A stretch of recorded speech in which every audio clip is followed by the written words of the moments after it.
9 जून 1912 की रात विलिस्का में एक मर्डर हुआ और उस मर्डर के विक्टिम मोर फैमिली और उनके 2 विजिटर्स थे।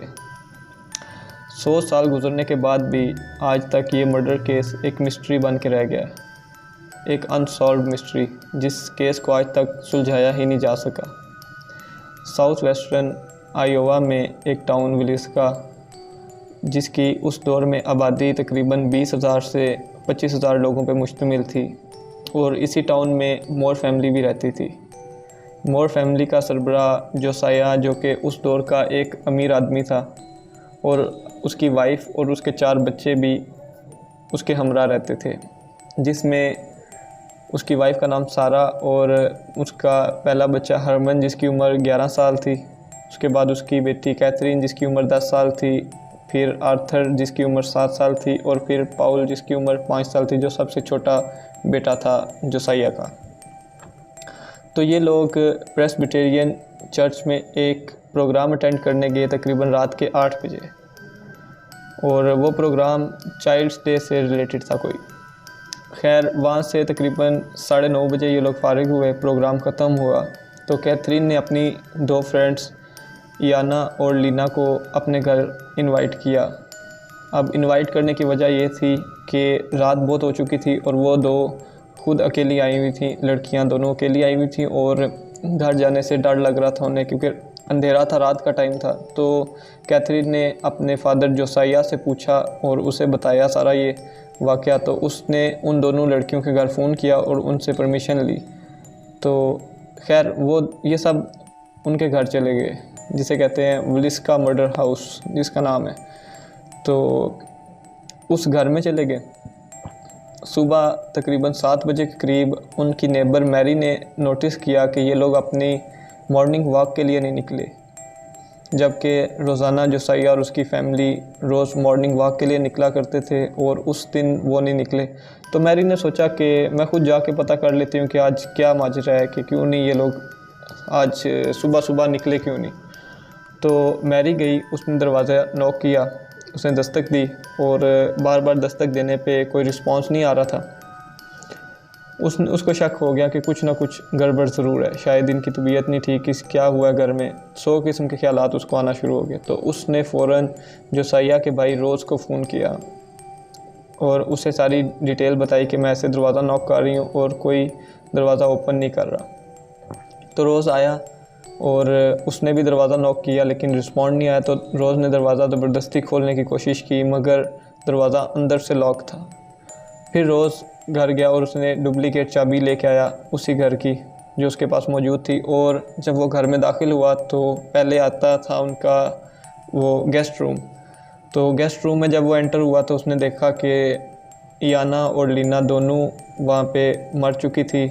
उनका बेड जो है ना खून से आलूदा था, और वो बहुत ही बुरी हालत में थी, किसी ने कुल्हाड़े से उन पे वार किए हुए थे। तो जब उसने वो देखा तो वो फ़ौरन से फिर दूसरे रूम्स में गया, पेरेंट्स रूम में और फिर दूसरे चाइल्ड्स रूम में। जब चाइल्ड्स रूम में गया, उधर उसने देखा सब बच्चे मरे पड़े थे। हरमन, पॉल, कैथरीन, आर्थर सब जो है उनको मार दिया गया था। और फिर जब वो पेरेंट्स रूम में गया तो वहाँ पे उसने देखा सारा को भी किसी ने मार दिया था, और जोसाया को बहुत बुरी तरीके से जिसने भी मारा उसने बहुत सबसे ज़्यादा बेदर्दी से मारा, तो जोसाया को मारा। यानी इस तरह मारा कि उसकी आंखें भी ख़त्म, गायब हो चुकी थी, आंखें नज़र नहीं आ रही थी। तो उसका सर पूरा कुचल दिया गया था, पहचानना बहुत मुश्किल हो गया था कि ये कौन हो सकता है। तो आंखें ख़त्म होने से मुराद कि यार आप किसी चीज़ को बार बार हिट करते हैं ना तो वो चीज़ प्लेन हो जाती है। तो वो आंखें जो थी उसकी वो भी उसमें प्लेन हो चुकी थी उसके चेहरे के साथ। तो ये सब देख के विलिस्का टाउन में एक खौफ और हिरास फैल चुका था, और लोग काफ़ी खौफज़दा हो गए थे कि ये किस सीरियल किलर का काम है। काफ़ी कॉन्स्पिरेंसी चलती रही कि किसी सीरियल किलर का काम है, छोटा सा तबका, कोई कहता था जिन्नात का काम है। तो खैर इन्होंने विलिस्का के ऑफिसर्स ने कुछ सीरियल किलर्स को गिरफ़्तार भी किया और उनसे इन्वेस्टिगेट भी उन्हें किया, मगर सॉलिड एविडेंसेस ना मिलने की बिना पर उनको कोर्ट ने रिहा कर दिया। अब जब उनको कोर्ट ने रिहा कर दिया तो सवाल ये उठता है कि ये किसने कत्ल किए हैं। अब कुछ लोग कहते हैं कि वहाँ पे कोई चोरी करने के लिए गया था, फिर उसी चोर ने इनको कत्ल कर दिया, लेकिन उसको कत्ल करने पे मजबूर किया जिन्नात ने। फिर एक ये भी कहा जाता है कि वहाँ पे जिन्नात मजबूर करते हैं किसी को कत्ल करने के लिए। अब कुछ जो थे वो पैरानॉर्मल इन्वेस्टिगेटर्स वो भी वहाँ गए उसी घर में इन्वेस्टिगेट करने के लिए कि क्या वाकई यहाँ पे जिन्नात हैं या नहीं, जैसे हमारे पाकिस्तानी पैरानॉर्मल शोज़ वाले जाते हैं।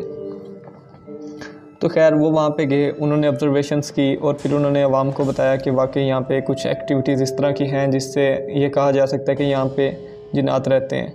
कुछ लोगों ने ये कहा कि यहाँ पे फैमिली फ़ील होती है प्रॉपर, कि कोई फैमिली यहाँ पे रहती है जो दिखाई नहीं देती। कुछ ने बोला कि यहाँ पे कोई साया दिखता है जो कुल्हाड़ा लेके बंदा घूम रहा होता है। खैर आप वहाँ पे $428 दे के रह सकते हैं और ऑब्ज़र्व कर सकते हैं कि वहाँ पे वाकई जिन्नात हैं या नहीं हैं। तो ये थी आज की वीडियो। आप भी इस बारे में सर्च करें और इसके बारे में इन्वेस्टिगेट कर सकते हैं आप। खैर वहाँ जाके तो नहीं, इंटरनेट पे यूट्यूब पे देखें वीडियोस, गूगल विकीपीडिया में देखें, और इनके कुछ जो सीरियल किलर्स थे जिनके नाम सामने आए और जिनका काफ़ी लगता था कि इन्हीं ने कत्ल किया, उनके बारे में भी रीड करें, फिर फ़ैसला करें कि ये जिन्नात का काम है या सीरियल किलर्स का काम है।